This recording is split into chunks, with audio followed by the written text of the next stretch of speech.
Ever wonder what people really sounded like in the Old West? It wasn't all howdy partner and yeehaw.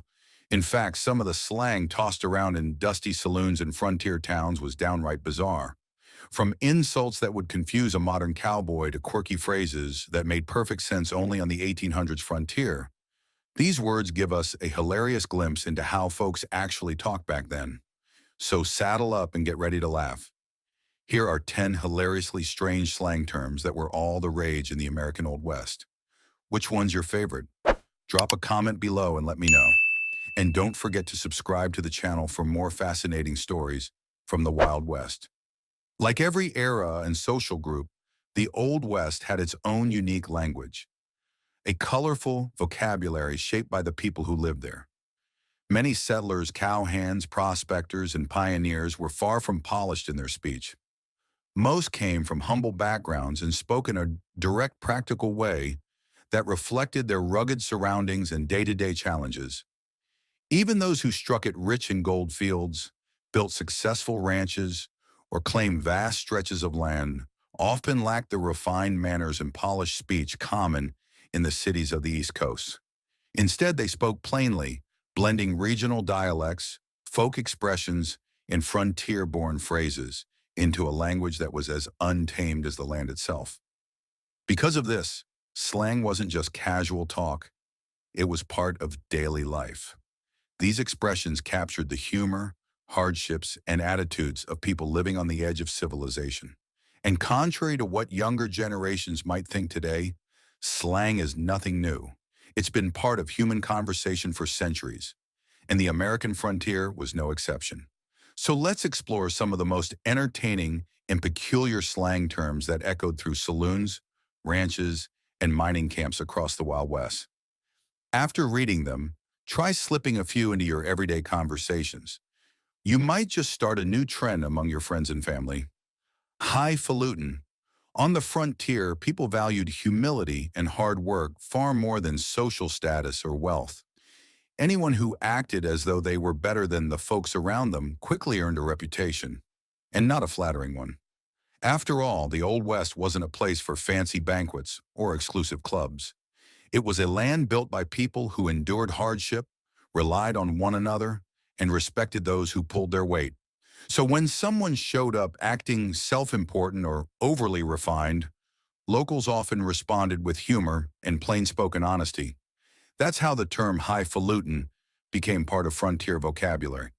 In essence, calling someone highfalutin meant they were putting on airs, behaving pompously, acting more sophisticated than they really were, or trying to appear above their surroundings.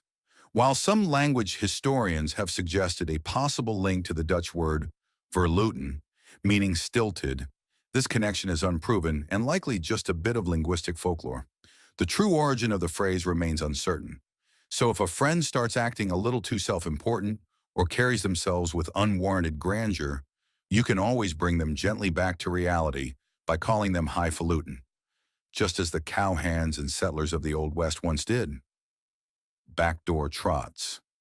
Life on the frontier didn't always offer the luxury of proper meals. Settlers, cowhands, and travelers often had to make do with whatever food they could gather, trade, or prepare with limited resources.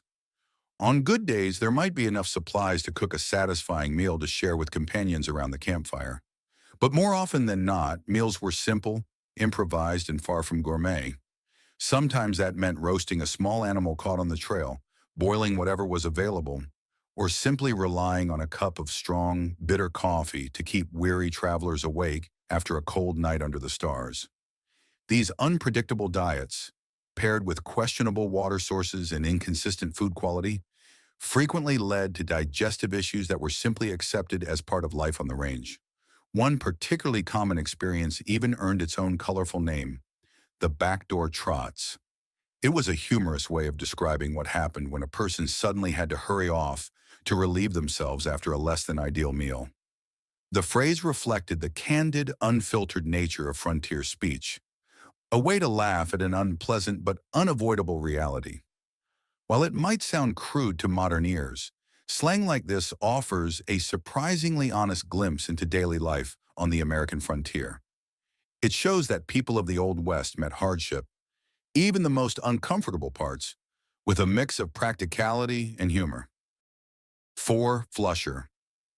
Anyone familiar with poker knows that holding 5 cards of the same suit is called a flush, a strong hand that often wins the round. And if you're lucky enough to hold a royal flush, you've hit the pinnacle of poker success. But what happens if you're just 1 card short with only 4 in the same suit?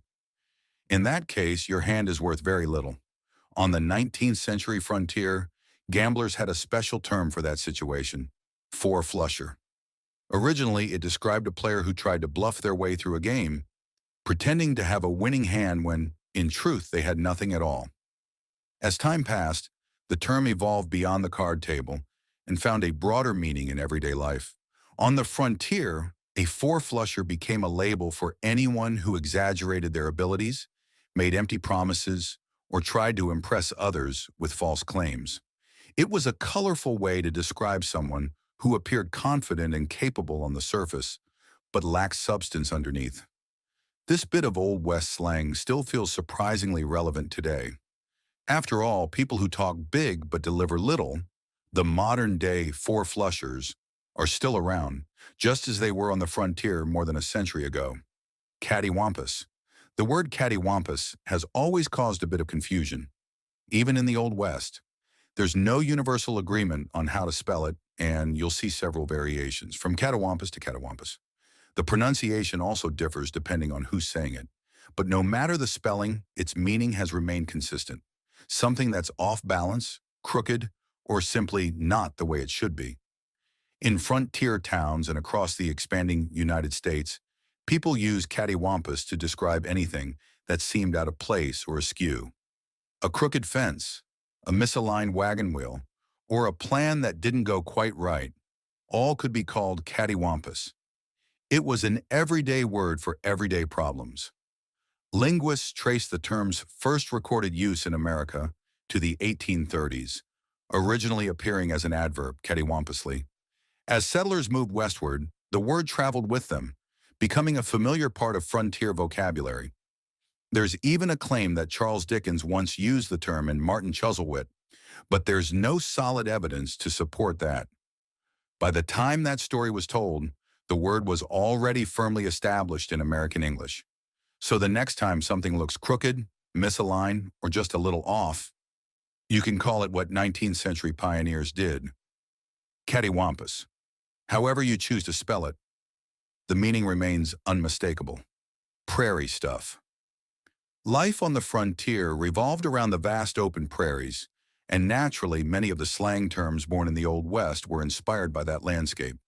For cowboys, ranchers, and settlers, the prairie wasn't just scenery, it was their workplace, their home, and the backdrop of their daily existence. It's no surprise that their vocabulary reflected that reality. One common expression was prairie coal, also known as prairie pancakes. Despite the unappealing name, this term referred to dried cow manure, an essential resource on the frontier. In a land where wood was often scarce, settlers used dried manure as a practical and reliable fuel source, much like charcoal, to keep their campfires burning through the chilly nights. Another colorful phrase was prairie oysters. Far from seafood, this term described a frontier delicacy made from calf testicles, usually prepared by frying or roasting.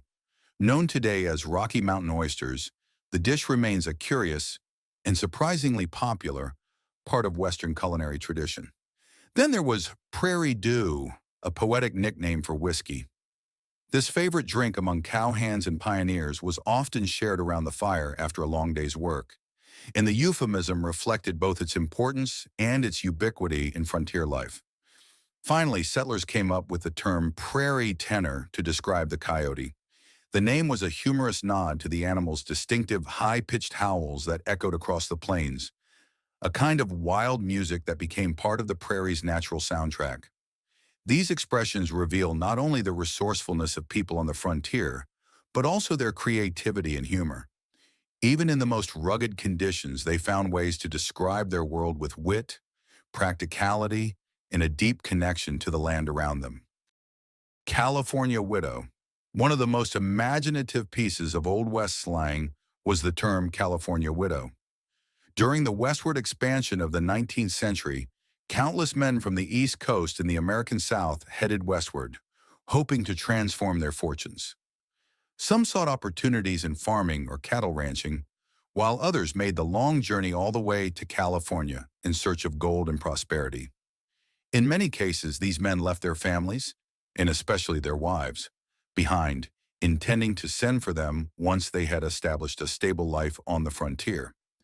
This situation gave rise to the term California widow, which originally described a woman who was living apart from her husband even though the two were still legally married. Over time, the phrase evolved to refer more specifically to a woman whose husband had departed for the West, leaving her alone on the East Coast while he pursued success in distant territories.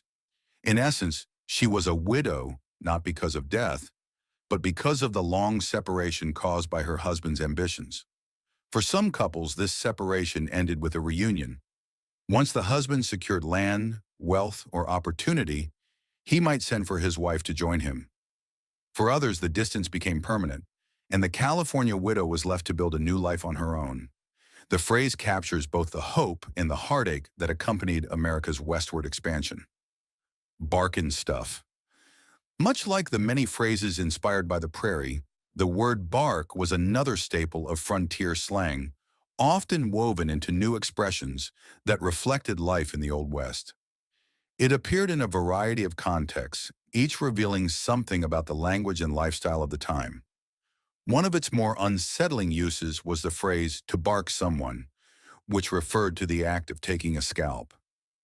During the 19th century, travelers moving across the Great Plains were aware of the risks involved in entering territories where tensions between indigenous groups and settlers were high. This term reflected the reality of those conflicts and how deeply such events shaped frontier vocabulary. Beyond that, bark appeared in more lighthearted idioms as well.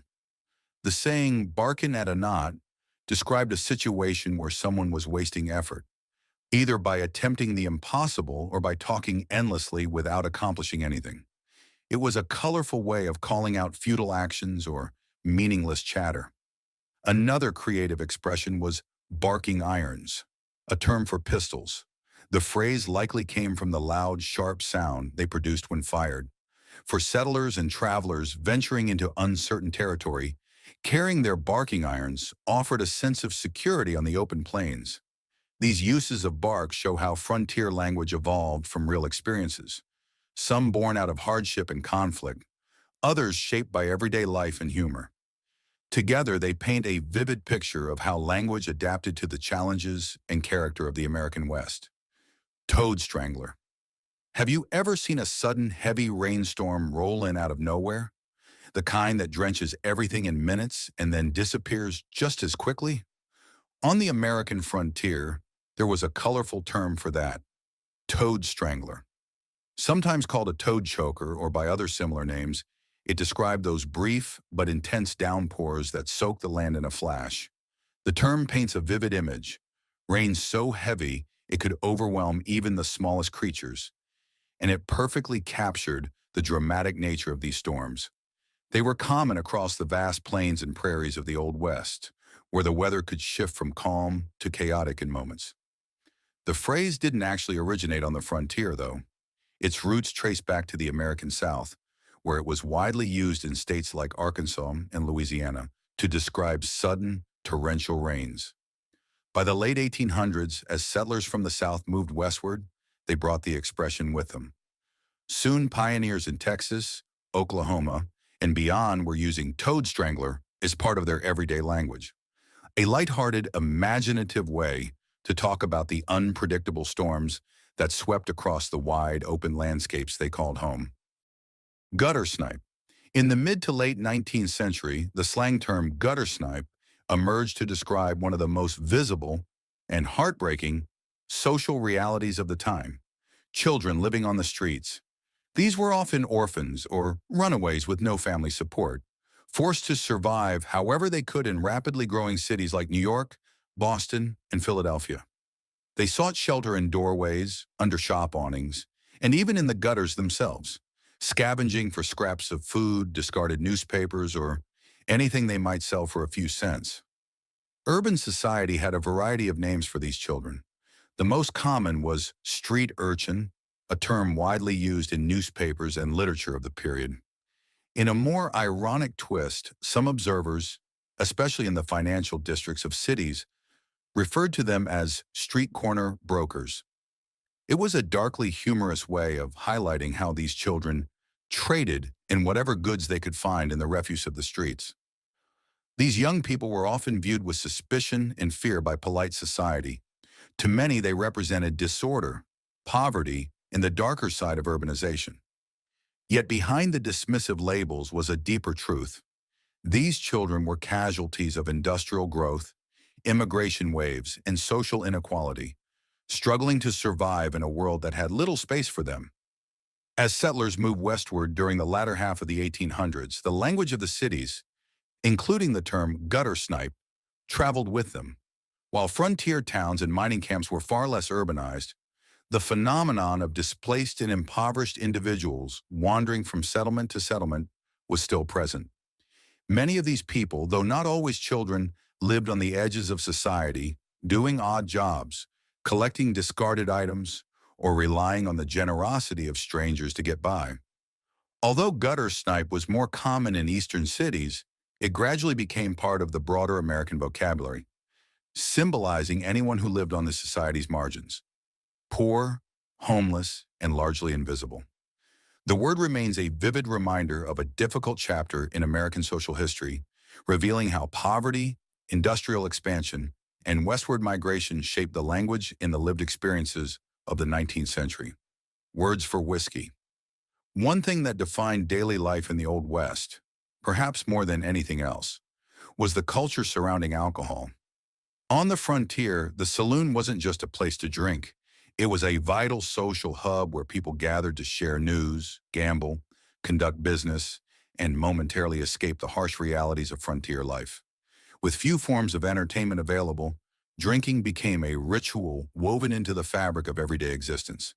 Because whiskey was such a central part of that culture, it's no surprise that countless slang terms sprang up to describe it. Westerners love to give their drinks colorful names, each one reflecting a certain humor, reputation, or quality.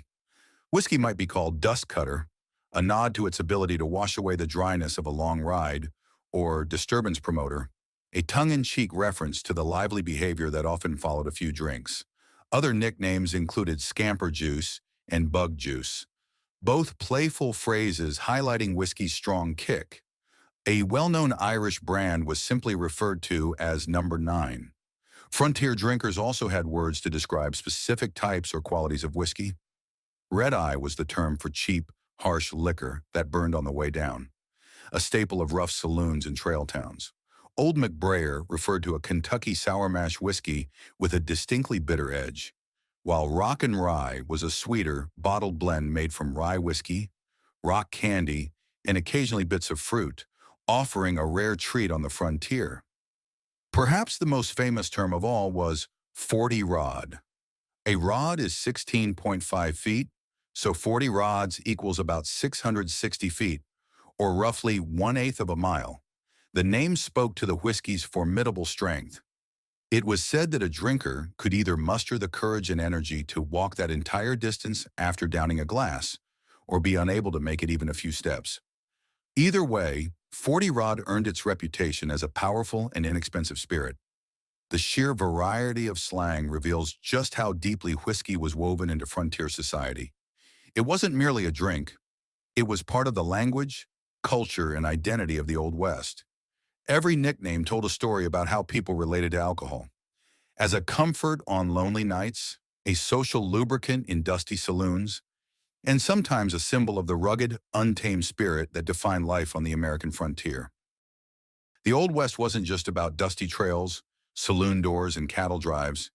It was a world with its own colorful language, bursting with creativity, humor, and character. These slang terms remind us that even in the toughest of times, people still found ways to laugh, tease, and express themselves in unforgettable ways. So the next time you hear someone acting highfalutin or complain about things going cattywampus, remember, You're speaking the language of pioneers, cowboys, and dreamers who built the American frontier. Which of these old-timey slang terms is your favorite? Drop a comment below and let me know. And don't forget to subscribe to the channel for more fascinating stories, forgotten phrases, and wild tales from the Old West.